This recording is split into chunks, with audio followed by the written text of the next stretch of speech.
the Hazelwood School District, learned that their school was potentially contaminated by radioactive waste dating back to the Manhattan Project, as verified by independent third-party testing. This was in October of last year. The school was subsequently shut down.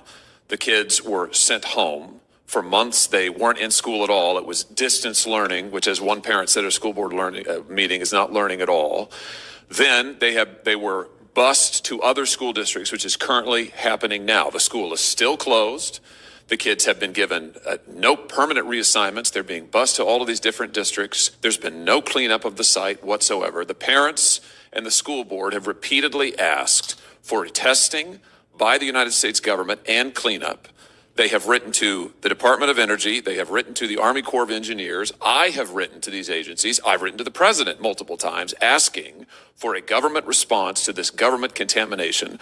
I asked your deputy secretary about this in February. He had no answers. I asked the assistant secretary last month. She had no answers. So I'm going to try you now that you're here. I assume you're briefed on this issue.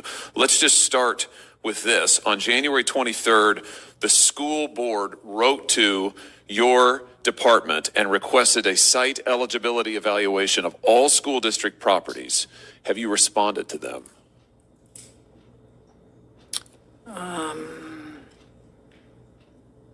Yes, we did. And what did you say? We responded. First, let me just say, totally understand the significance of the parents' concerns here. Obviously, we don't want any school children to be going to school where there may be a risk of radiation. As you're probably aware, and as we said in the letter to them, that in 1997, Congress transferred the administration and the execution of formerly utilized sites remedial action program, FUSRAP, to the U.S. Army Corps. And that, it's my understanding, they have been doing testing, and they are the ones who have the responsibility and the jurisdiction for management of FUSRAP activities. It's only when a site has been totally cleaned up and finished that it comes over to our environmental management. The Army Corps, as I'm sure you're aware, says the opposite. They have directed the school district to your agency. They have said, which is why the school board wrote to you on January 23rd. The Army Corps said they needed additional authorization from the Department of Energy, which is why they wrote to you. That is what they have told me as well. They can't do additional testing. They can't do any cleanup without additional authorization. They have pointed us to you. This is what I said to your deputy secretary in February. This is what I said last month. I have not gotten any responses from anybody, not from your department, not from the administration, nobody. I'm sure you can appreciate the deep frustration doesn't quite do it. These kids have been potentially exposed to radioactive waste in their school. The testing found it in the dust particles in the school itself, and now they can't go to school. And for months now, they have gotten complete runaround from this administration. The Army Corps says it's DOE's fault. DOE says, oh, it's the Army Corps' fault.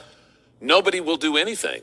So what are you going to do? Well, I'm going to follow up with the Army Corps because it's my understanding that they understood that it's in their jurisdiction. And if you're telling me something different, then I have to go back and follow up. So, well, what are you going to do for the kids to get this school reopened? Will you designate it as a new FUSRAP site? You could designate the school under the memorandum of understanding. You can designate the school and the school district as a FUSRAP site. Will you do that? Let me go back and check if I can, because it's my understanding it was not under our jurisdiction. It would not be until all cleanup is done. So let me follow up. Okay. It is April. This happened in October. The school is still closed. The parents don't have any answers. Listen, I am dead serious about this. Until we get answers for these kids and until we get that school reopened and cleaned up, I'm going to hold every nominee to your department and every piece of legislation. I'm going to do the same thing with regard to the Army Corps. They have gotten the runaround, frankly, for years. This radioactive contamination's in the creek water that runs right by the school. This community has gotten the runaround for years. And just because it's a community of working people and doesn't have big class donors who give big money to politicians doesn't mean they can be ignored. And they have been ignored for literally decades. And now they've been ignored for months.